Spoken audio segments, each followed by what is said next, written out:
खटाना ने भी national conference पर आपदा से हुई तबाही से ध्यान भटकाने और राजनीतिकरण करने का आरोप लगाया है। उन्होंने कहा कि नेशनल एम्बलम और नेशनल फ्लैग की इज्जत को ठेस नहीं पहुंचने देंगे, मामले में कार्रवाई की जाएगी।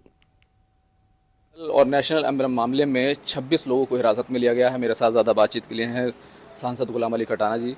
जिस तरीके से पूरा मामला, पूरा कंट्रोवर्सी हुई थी, तमाम तरह की पॉलिटिकल बयान भी आए और अब 26 लोगों को हिरासत में लिया गया।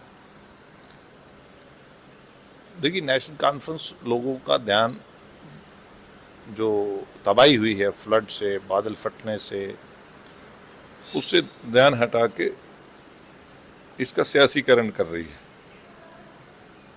किसी भी मजहबी जगह पे अगर सरकार का पैसा लगता है और वो बाहरी दीवार पे अगर नेशनल एम्बलम लगाया हो और उसको बेहुरमती करना, तोड़ना, ये कानूनी जुर्म है और इसकी पुष्टपनाही करना ये और बड़ा जुर्म है और एक पूरे समाज की छवि को खराब करना।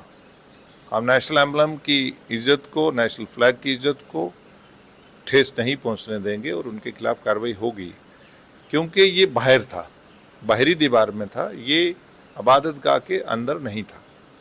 26 लोगों के खिलाफ एफआईआर दर्ज की गई है, 26 लोगों से पूछताछ की जा रही है, उन्हें हिरासत में लिया गया है कि जिस तरीके से तमाम वीडियोग्राफी हुई है उन तमाम चीज़ों को देखा जा रहा है। कानून अपना काम करेगा। लेकिन जिस तरीके से उमर अब्दुल्ला हो या महबूबा मुफ्ती हो, दोनों की तरफ से इस तरह के बयान आए थे कि हम मूर्ति पूजा नहीं करते हैं और इस बात जो है मुस्लिम समुदाय के जो जज्बात हैं उनको ठेस पहुंचाई गई है, इसको देखा जाना चाहिए। वो कहाँ से क्वेश्चन आ गया, वो कहाँ लिंक कर रहे हैं? ये बाहरी दीवार पे था, ये इबादत गाह के हाथे के अंदर नहीं था। वो लोगों को बेवकूफ़ बनाना चाहते हैं, वो लोगों को तबाही की तरफ लेना चाहते हैं। वो 35-40 साल में जो 40,000 जो कब्रिस्तान का हिस्सा बनाए हैं, उनका हिसाब देना पहले।